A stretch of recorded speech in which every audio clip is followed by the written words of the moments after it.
So I'd make a point like this, and Cenk would start laughing uproarious. There you go. That's just what I said. So. How many hands think slavery's good? Dinesh thinks slavery's good. Of course, it's not good, right? I would watch it. The kind of intellectual thuggery, and what I don't know if he's a sophisticated man who's putting on an act, or if he actually is what he presents himself to be, which would of course be far worse. Well, God.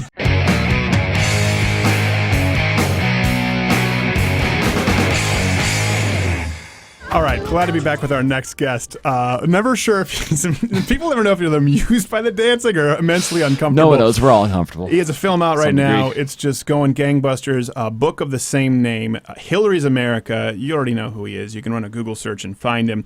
Dinesh D'Souza, thanks for being here, sir. It's great to be on the show. Yeah, well, we're glad to have you. And full disclosure to people listening, Dinesh and I have worked on side projects before. So people go, why don't you have Dinesh on? And I'm like, well, he's really busy and he's above the show. So let's just not drag him through it.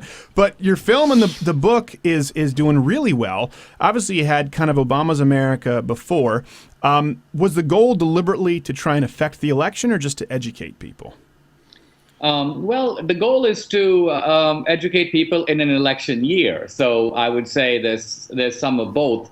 The Obama film that I did 4 years ago was just about one man. It was just about the secret history of Obama because so little was known about him. Right. But Obama was an isolated guy. In some ways, he's been detached from his own party for 8 years. Hillary is the leader of a gang, and it is this progressive gang. It's the Democratic gang. So rather than make a movie just on Hillary, I don't think she's quite as interesting as Obama, to be honest. I decided to make a movie on the Hillary gang. How did it get started? What kind of rackets did it pull? What happened when it got busted? How did it go on to new things? How did it cover up its tracks? So it's actually good. It's a little bit of a Godfather movie, I have to say. Right. Well, okay, so speaking of that, you make an airtight case, and people should definitely watch it. But that brings us to when you debated Cenk of the Young Turks. I watched this. I thought, okay, I'm going to have to see this, having been on YouTube and seeing Politicon and what they do. And I remember, okay, let me lay the foundation. People haven't seen it. We've talked about this. Right away, they debate. I'll let Dinesh describe it. I thought, well, this is a different animal from what Dinesh is used to because people are usually respectful. He's debated people like Christopher Hitchens. I'm not sure Sam Harris or Dawkins, but they repeat debate because they have mutual respect. And in this, and politically, I've debated Jesse Jackson. I've debated the guys on the far left. I debated Bill Ayers at Dartmouth. Actually, we did a couple of debates, one in Michigan, I believe. So I've debated not only the liberals, but the far left. So in that sense, I'm accustomed. But generally, my approach has been to maintain good relations with these guys, to have a debate that's feisty but cordial, and that has some respect for intellectual integrity. In other words, a debate in which you won't have somebody who ignores facts or pretends that things that are true are not true. And so with Cenk, this was quite a surreal experience because I wasn't quite accustomed to a creature like Cenk. Well, you know, it's absolutely true. He's gone after me for a long time and then provided no recourse. So we did a parody of it, and we've done parodies kind of even on this show with it. I remember the first thing he put up, he goes, "Your own audience thought you lost." Right afterwards, he puts up a Twitter poll. And that flipped not long after. Once people, because you have those initial people liking and downvoting things before they've watched it. It's kind of a silliness because obviously, I mean, I have a following that is many times the size of his, so I could easily overwhelm him in any of those sorts of polls. But I was thinking really just more of the actual debate itself, where he'd say things like, you say that blacks were better off under slavery, and I say, no, I don't say that. But what I say is what Muhammad Ali said. Ali, of course, when he came back from the rumble in the jungle, made the famous remark. Someone asked him, "Hey, champ, what do you think of Africa?" And he goes, "Thank God my granddaddy got on that boat." But behind the sort of pungent remark, Ali was making a serious point, which is that, look, his great-great-great-grandfather was worse off. But he, Muhammad Ali, is better off for living in America. He wouldn't be the world champion if he had been born probably in some other place like Afghanistan. So he's making an obvious point that the descendants of slavery are lucky to be living in the orbit of Western freedom. So I'd make a point like this, and Cenk would start laughing uproarious. There you go. That's just what I said. So. How many hands think slavery's good? Dinesh thinks slavery's good. Of course, it's not good, right? I would watch it. The kind of intellectual thuggery, and what I don't know if he's a sophisticated man who's putting on an act, or if he actually is what he presents himself to be, which would, of course, be far worse. Well, God, talk about, so this is what he's very cordial, but it cuts like a knife, even worse. Ooh. I mean, and the funny thing is he would bring up stuff that you've already, this is what I've noticed, and I say this respectfully because, like you said, you've been with people who are intellectual heavyweights, and I think you would probably agree, win some, lose some, it goes back and forth. You've had better nights and worse nights, but I've always known you to maintain good relationships, as you've said. In this case, the technique is different, and I want to get into because you've sort of bridged more traditional media with new media better than a lot of people. You debate, and I think a lot of people you've debated, they're arguing to try and convince the audience of their argument. People like Cenk, and this is sort of generational, this new generation of far leftists, they use the audience to try and intimidate their opposition. Did you notice that stark contrast? Yeah, well, Cenk had a kind of a robot crew that was in the audience. And I think these were real people, but they might have been robots. I'm really not sure. But in any event, every time Cenk would say something, including the most pedestrian statements, like he would mention George Bush, this audience would then mechanically jump up and down and start shouting and applauding. So almost like Cenk was controlling them through a kind of a device of some sort. It was unbelievably frightening because these are young people who are in a formative stage of life, and you think there would be some intellectual openness, some curiosity, that their idealism would have some search quality to it. But no, these appear to be just sort of, either paid robots or just mechanized robots.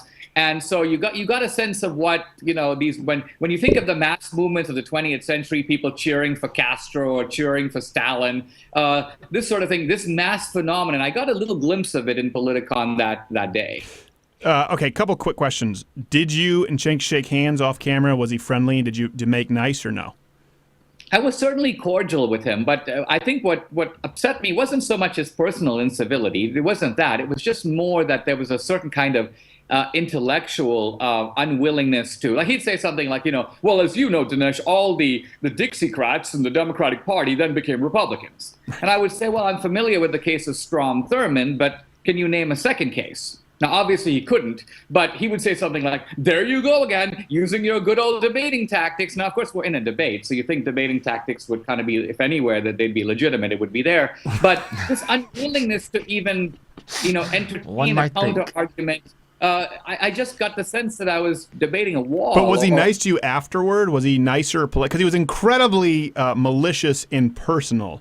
Yeah, he was cordial, but he wasn't friendly. And by the way, just by way of comparison, if I look at the whole range of the atheists, for example, Hitchens and I were genuinely friends. I mean, we would have a pizza after the debate. Now, there are other guys I've debated, like Daniel Dennett, more pompous and so on. And so Dennett was the kind of guy who kind of felt like outside the debate he should be cordial but not friendly. And Cenk was that way. He was withdrawn, didn't say much. He shook my hand and so on. But it was the intellectual incivility within the debate that I thought was particularly appalling. Well, it did look like as it went on, you looked increasingly uncomfortable because you were going like, it was just anytime you would make a factual statement, it got very personal. Of course, you went to prison. He did it. He went to prison. Of course. That was his whole thing. And he kept going back to it, or nobody sees your movies. Everything was remarkably personal.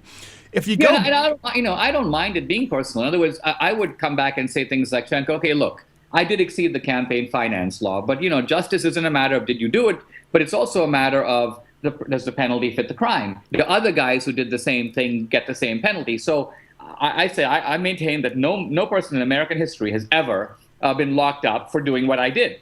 So a normal person now on the other side would go, wow, if we're claiming that this is progressive justice, that's a problem. I need to find at least some other cases where other guys got the same penalty. Otherwise, Dinesh has in fact been railroaded. I never got the sense with Cenk that even after the debate, he would make such an inquiry. This is a kind of a guy, he almost defines closed-mindedness in a way that I've not encountered before. And so I was a little bit, it's almost like I felt like an anthropologist. I wanted to take out my equipment and begin to study his insides because I haven't quite encountered a Cenk before. So he wanted to go Dr. Grant, sweeping off the Velociraptor claws.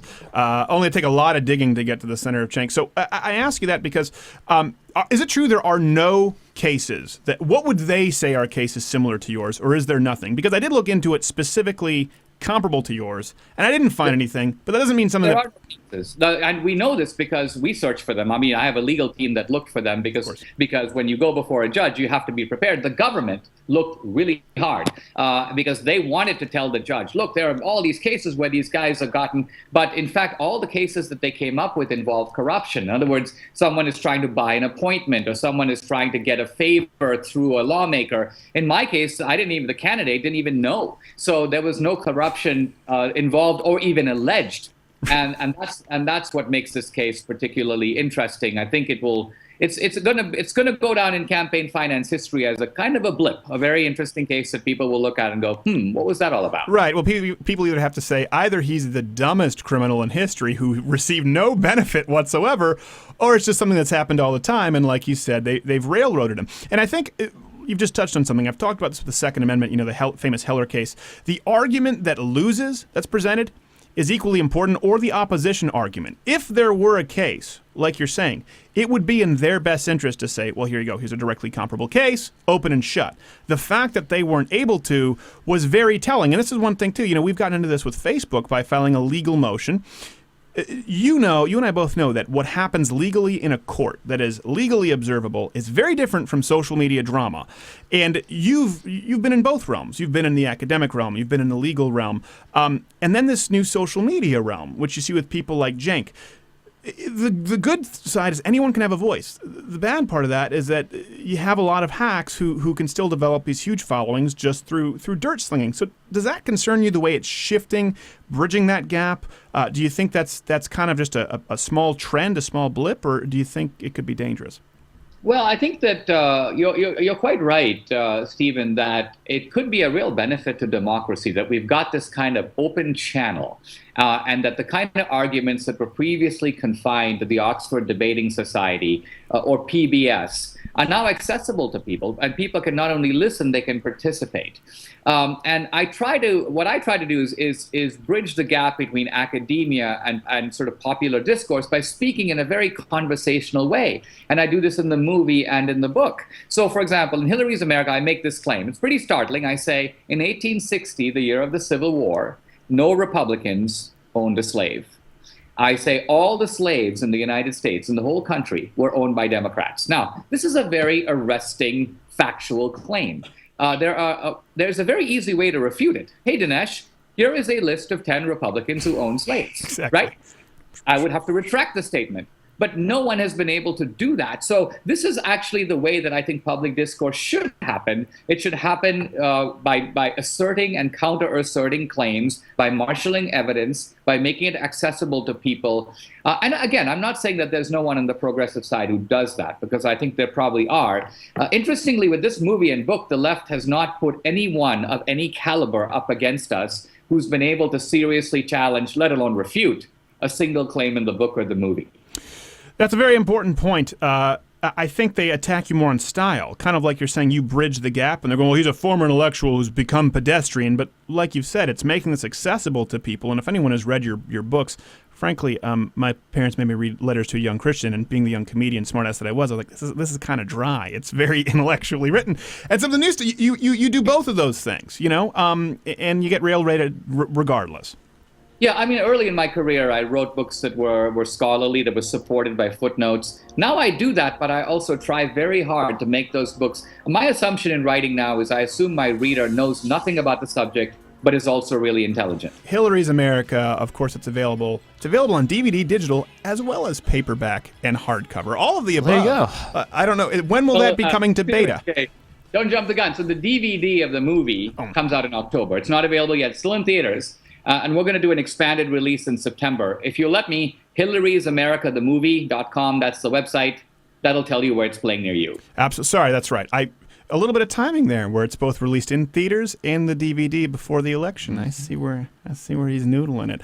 I do highly recommend it. You have definitely, regardless of where people line up politically, we've talked about this. Most conservative content is crap, particularly as far as documentaries. They've been really bad. They've been embarrassingly bad. There are a few standouts, but it definitely seems, even if you look at your hiring practices and the way these films are shot, that you've made it a point to step up in quality. Was that your mission from the outset, or is it just something that happened organically?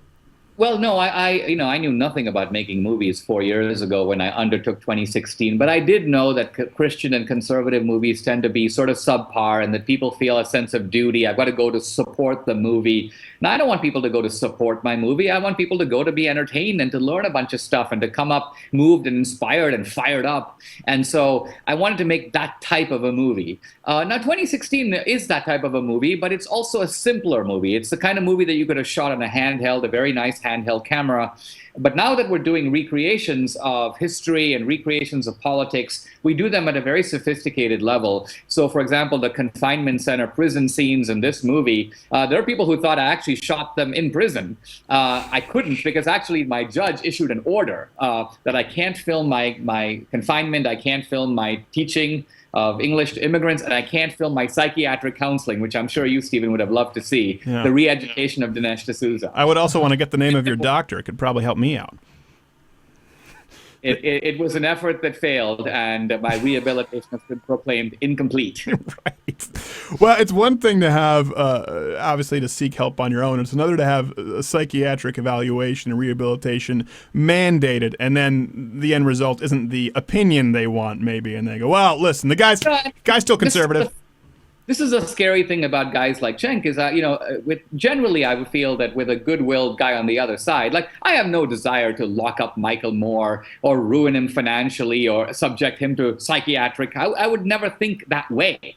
But these guys think that way, or some of them do. There's a sort of authoritarian streak where they go, well, yeah, I'm really glad he got that man. Wish we could have kept him, under the gun for longer. And so this is the totalitarian streak that you see in the left, and it characterizes Hillary, and it characterizes a fair number of her goons. Well, I believe, too, that obviously a form of open ideas is best for the conservative or libertarian argument. That's always what I've maintained.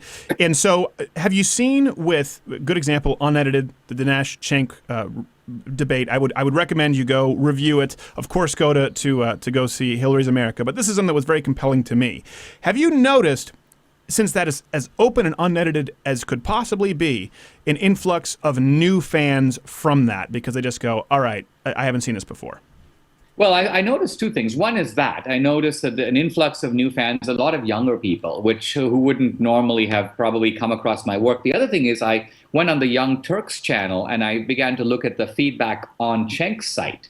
Now, while the feedback on my site is 99% positive, on Cenk's site it was running about 50-50. And a lot of people were like, Cenk, I thought you were a reasonable guy, but to see you go on like an intellectual goon at this debate, I was a little bit embarrassed for you and embarrassed for myself for being your fan. And so I was kind of interested to see this kind of stuff on Cenk's own site. And I'm sure Cenk was, thinking, I mean, I don't know what Cenk thinks, but I thought it was significant that even on the Young Turks side, you probably have some young people who are more intellectually open-minded than their host. Well, I used to get that a lot because, as you know, I've been on YouTube for years, and I was the only one there. It was just an empty desert. And as a Christian, and of course the Young Turks, when they were a little smaller, would go after me, and they would, I hate you. And then they go, you know what? I've kind of flipped on this. Even if they're an atheist, even if they would completely disagree with, for example, your debate with Hitchens, they've grown up a little bit and they've recognized, you know what? I thought Cenk was this anti-corporate, not just Cenk, I don't want to doggy pile on him, but a lot of leftists who've presented themselves as these anti-establishment, anti-authoritarians who've ironically become the man. And you're definitely seeing an exodus, not massive, but it's noticeable. And does that give you hope in kind of this area of a very cracked conservative movement with Trump and never Trump?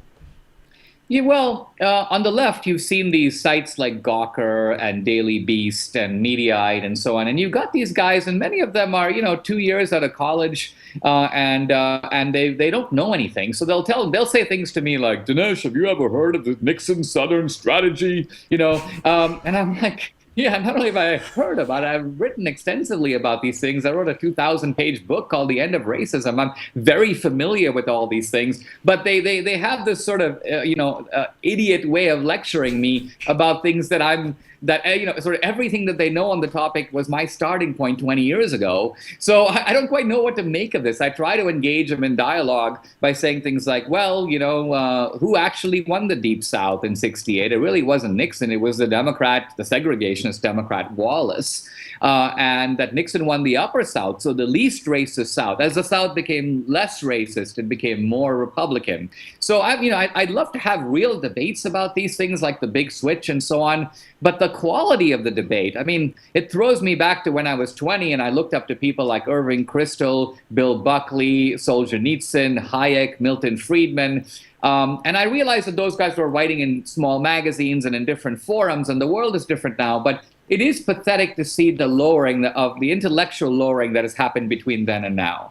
Right. I think you're smart to say, I assume that the audience knows nothing, but is not an idiot. We've had that. We've run into that a lot with Second Amendment issues where we assume, right, sort of like a tree. Okay, there's a branch, semi-automatic, then you get to assault weapons, clips versus magazines, and then you realize you're still at the trunk. They don't know what semi-automatic means. So you go, okay, let's back this up. They're not idiots. They just don't know anything about this given subject. And so I do appreciate you bridging that gap, because there aren't a lot of people doing it. They're either in academia or they're hacks like us who are dancing along to techno bumps. Dinesh, we're going to go to a web extended after this. The website right before we go? Hillary's America, themovie.com. And then the book is available in Costco and Barnes & Noble, everywhere else you can get books. A lot of people my age, that's what they do. They believe in the switch, right? Well, before it was in the Civil Rights Act, and then they all switched. Then all the Democrats became not racist and Republicans became racist. I want you to take the ball and go with that, because obviously it's your realm of expertise. One thing I never hear them say, and I've brought this up in the show, well, what about FDR then? Is he claimed by your people, or is he claimed by Republicans since he wasn't a racist? How does that work? And they go, hamana, hamana, hamana, hamana. Well, not all of them. Maybe explain it for our audience who has bought into that lie. Well, all the three progressive heroes of the 20th century, and I'm thinking here of Woodrow Wilson, FDR, and Johnson, are very bad on the race issue, all of them. Now, generally, the left concedes on Wilson. They can't deny that he expanded segregation in the federal government. They know he screened the pro-Ku Klux Klan movie in the White House. They don't stress this, but they know that led to a big Ku Klux Klan revival. Now, FDR, they've been pretty clever in camouflaging FDR's dirty deeds. And FDR's dirty deeds are two. This is the deal he made with the Democratic racists to get the New Deal through. Number one, they said to him, FDR, you have to agree to block all anti-lynching laws. Block all anti-lynching laws. And FDR agreed. And the second thing was they said, blacks mainly work in domestic service and agricultural labor. We want you to exclude those from most New Deal programs. And FDR agreed again. So this is the way in which FDR was in bed with some of the worst guys. Let me ask you a quick question for devil's advocate's sake. Would they say, well, he blocked lynching laws because there were already laws on the book, or do they just gloss over it entirely? No, there were laws on the books, but the Republicans were proposing anti-lynching legislation that would override, if you will, these state laws on lynching. There would be a federal prohibition on state lynching laws. FDR had no states' rights issue with any of this, of course, but what it was that it was a prudential pact that he made with the racists in the Democratic Party. So that's FDR. Lyndon Johnson, cynical, wanted to keep blacks, by his own words, on the plantation, and he figured out that the Civil Rights Act was the way to go. Now, interestingly, more Republicans proportionally voted for that Civil Rights Act in '64, and the Voting Rights Act in '65, and the Fair Housing Bill in '68 than Democrats did. This is not well known, and this has allowed Democrats to say, well, Lyndon Johnson, and then they hijack the whole civil rights movement as if they did it. But in fact, the opposition to the civil rights movement came from the Democratic Party. The infamous sheriff, Bull Connor, Democrat. Arkansas Governor Orville Faubus, who stood in the schoolhouse door, blocked black kids from getting into school, Democrat. And so if the Democrats had been the only party in America, no Republicans, none of those laws would have passed. Yeah, well, and also they would have been much more effective at blocking if they'd have hired a good guard back then. But they were all black, so it was a problem. So we're moving down. I know the Strom Thurmond case, right? People always bring that up. That's their, boom, trump card. Outside of him, could they argue a swap took place, whether it be directly, political affiliation or even culturally, sort of in the political divide lines in the South?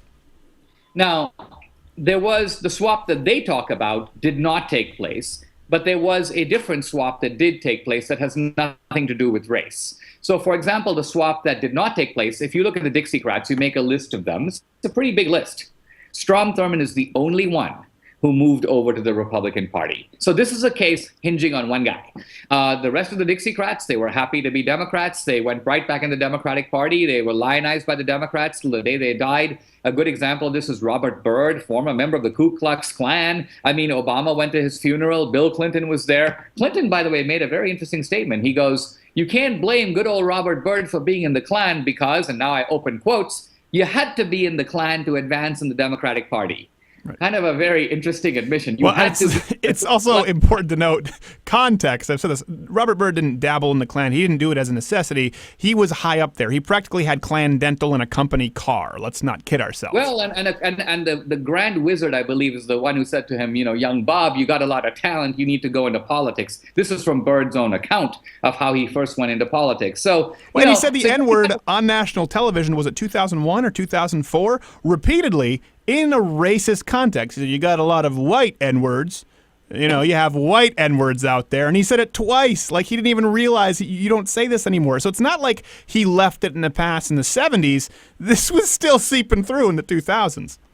Well, you got a guy like David Duke, and he's the Republican Party repudiates him, denounces him, doesn't want anything to do with him, and yet people say, well, he's a Republican. Byrd was a member in full standing of the Democratic Party, never repudiated. Hillary calls him, when he dies, her mentor. So this is the difference. The Democratic Party loves these guys and makes them feel at home with them, whereas the Republican Party has always tried to hit the eject button. Gosh, you got to... Robert Byrd, big influence. But I've got hot sauce, black voters. Hot sauce. Doesn't that make hot up sauce. The worst pandering? It's like the aunt who shows up at the barbecue who's like, I got a funny story. You're like, no, stop, Aunt. Pack of Coors.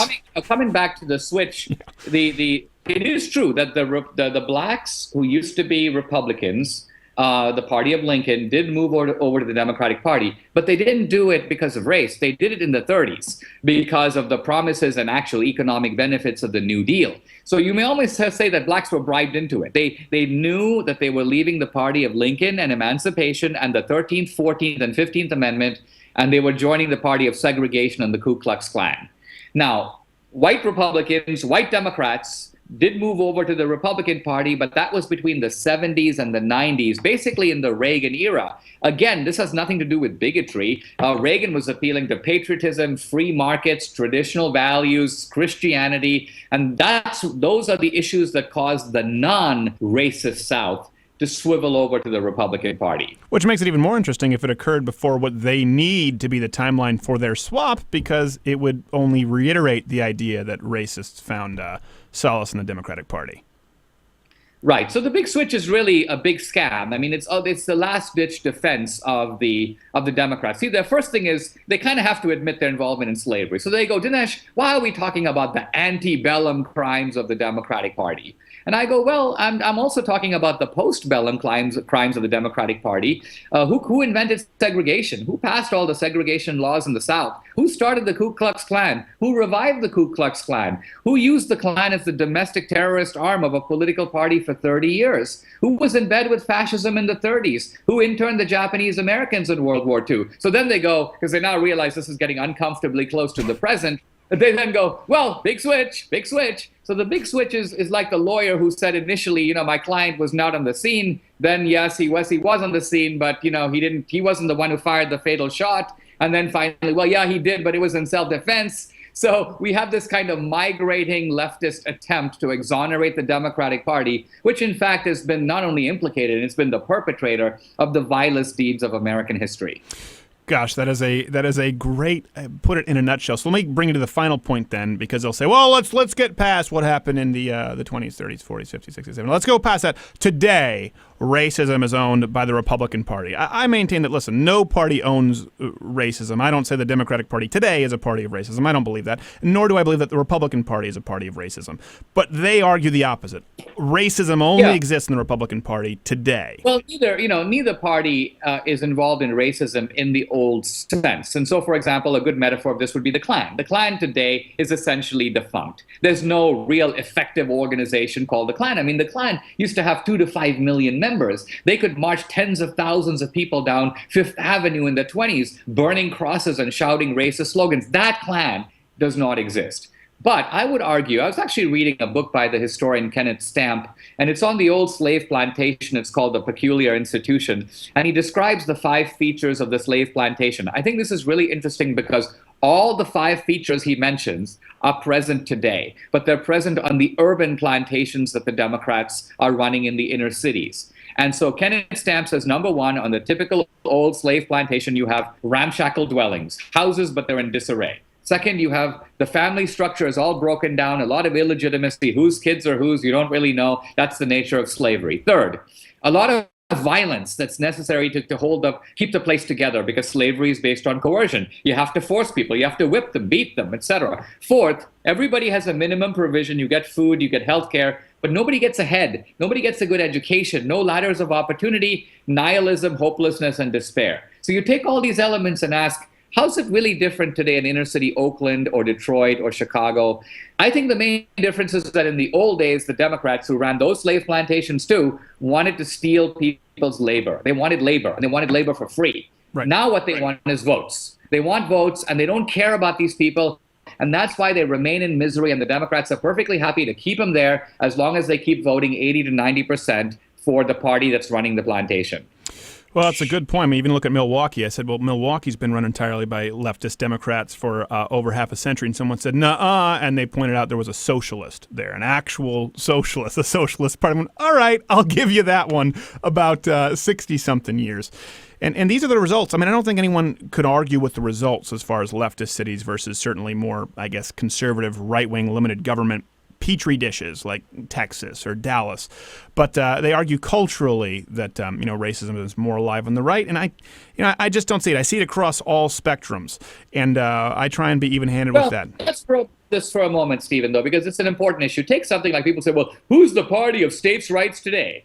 Well, the Republican Party. But that proves nothing, because there's nothing wrong with defending states' rights as long as the principle is not being used to uphold slavery. So states' rights is an honorable principle that's right in the Constitution. It was used for a bad cause in 1860, and that's put the idea in somewhat of a bad odor. But it doesn't mean some guy who wants states' rights because he wants local governments to pass laws on abortion or on gun rights is therefore some kind of a closet Confederate. Right.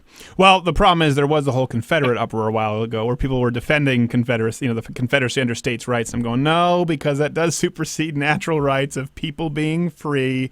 I think it's a good thing that they lost. You don't have to agree, but that kind of hurts, an intellectual argument that you or I would make, and that was a little bit of a setback. Yeah, part of what we do here is we show the importance of Lincoln to the Republican tradition and to establishing the principles of modern American conservatism. The Democratic Party was the party of the segregationist South. And to be honest, the Democrats, if you will, you have to ask, well, how did the South become so monolithically racist in the early part of the 20th century? And the reason was that the Democrats had political strategies to make it that way. They found ways to capitalize on white supremacy in order to suppress the black vote, in order to weaken the Republican Party. Right, and the theme isn't all that different from today, right, with divide and conquer and Black Lives Matter. They are seeking to create more racial divide. I've talked about this. I know you have nephews and nieces, I believe, who are about my age. Our generation of black Americans, my generation of black Americans, will be worse off than the two previous. If you look at Corn Gaines, you look at the way a lot of these kids are being raised, because a lot of people my age are raising children at this point, right?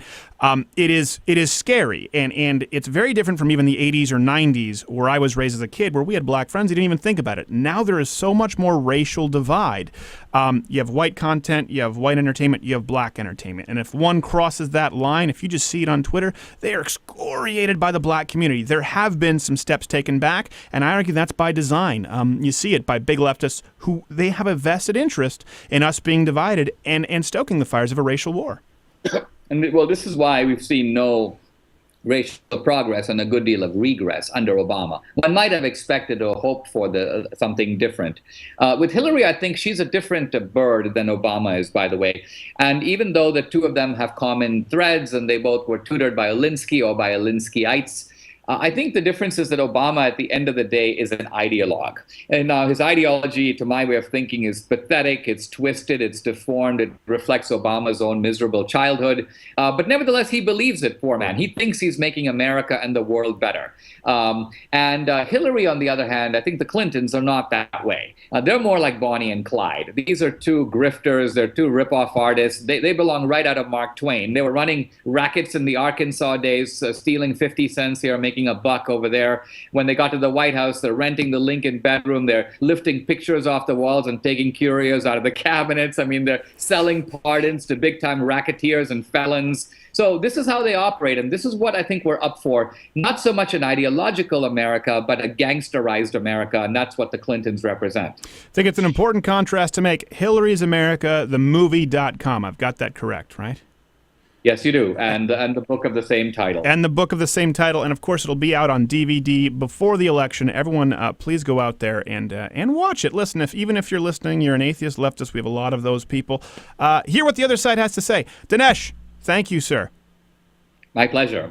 Hey, if you like this video, subscribe by hitting subscribe, or watch one of the videos in a box playing next to us. Dinesh doesn't do this a whole lot, so he can just stay there and look pretty. Hit one of the boxes there.